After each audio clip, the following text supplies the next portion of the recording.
Iska Vlogs. This is my first installment of my mini messages series.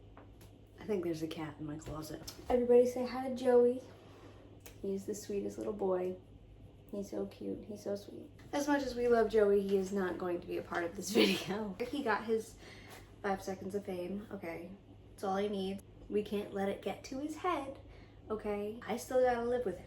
Okay, so sometimes I have some spare time at work and I have a little short mini message to write down. Sometimes I say these messages at my, I go to a devotional every week. It's just a bunch of us young people. We gather at a friend's house and we have a short message, listen to some worship music, eat some food. For right now, I'm just gonna do one that I'm pretty proud of. And I know it's not about me. It's not like a story I wrote. It's more of a message that was brought to me, and I'm going to share that with you. I'll be going into various different topics. Not every topic is going to be relatable to everybody, but I still hope that the majority will still be able to get something out of these messages, even if the subject matter isn't exactly what you're going through at the moment. So without further ado, I'm going to start. I'm still new to the whole lighting situation. I think this is a little worse than what I had before, so let me try to fix what's going on here. Is this a little better? I can't tell. So we've settled on this, which is not ideal, but we're here for the message. You don't even have to look at me. I'd prefer if you didn't look at me. I really don't like the lighting. I think it's harsh, like unnecessarily harsh. I think we found something. I did it. I didn't even mean to. Okay, so today's mini message is titled Roadblocks. I lived in the city for about a year. And from where I'm from, it seemed like there was always some sort of construction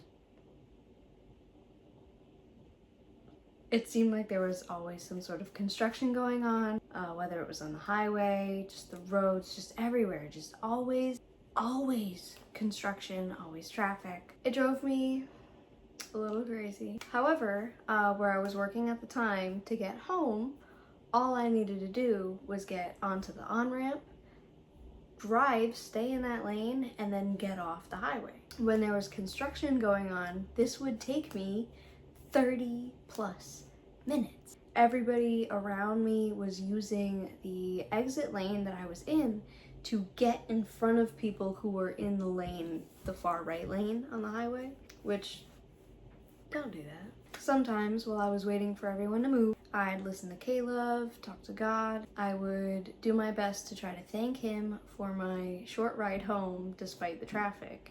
I would also thank him for keeping my car safe from the less patient drivers who were around me.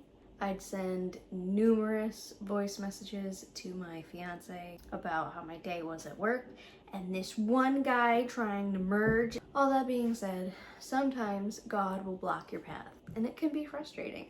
You may be saying to yourself, Lord, why isn't this happening for me? Why is this obstacle in my way?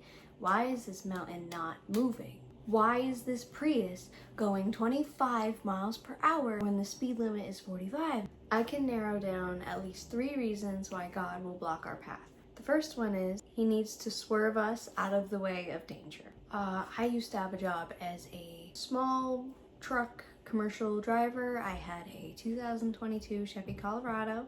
Anyway, I had just finished a delivery and there was a basket in the back of my truck. I didn't put it there, I never would have, but unfortunately after I had made my delivery, I forgot to close the tailgate. I made it all the way down the road, hit numerous lights, I was in front of plenty of people, I was even in front of another guy in a truck. Eventually, I made it onto the highway, and yes, I checked my mirrors. The truck had a rear view camera on the tailgate, so if I had been checking the camera instead of my mirrors, I would have been able to tell that the tailgate was down. Unfortunately, I was too diligent in checking my mirrors, and I didn't notice. Eventually, I heard some tomfoolery in the back of my truck, and I looked in my rear view mirror, and I saw the basket flying out of the truck bed while I was on the highway.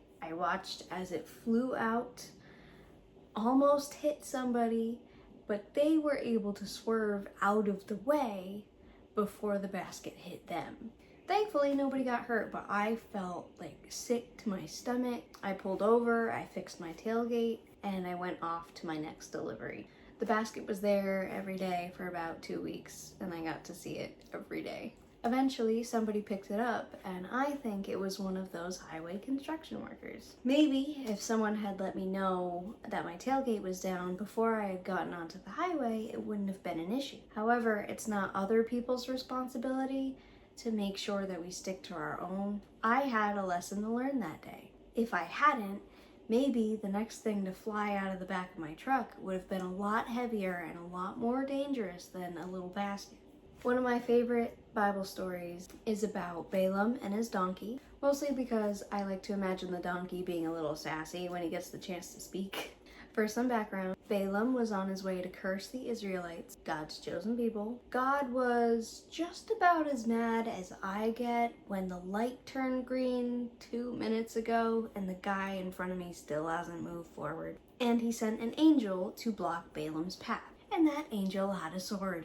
Problem numero uno. Balaam couldn't see the angel, but the donkey could. Each time the angel blocked their path, the donkey would stop moving. Now, because Balaam couldn't see why the donkey was moving, he decided the best course of action to get the donkey to move again was to beat it until it moved.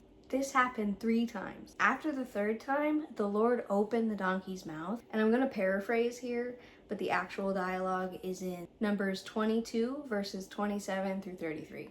So the donkey says, "Dude, what is your problem?" And Balaam goes, "Bruh, if you give me attitude one more time, I swear I'm gonna kill you. Bro, you know me. How often do I do this?" And then God opened Balaam's eyes, and Balaam finally saw the big, giant angel with the very scary sword, and he was like, "Oh." And the angel was like, "First off, what is your problem? Second, if it weren't for the donkey, I would have killed you by now." Luckily, even when we aren't paying super close attention and are too focused on the destination, God is there to swerve us out of the way of danger.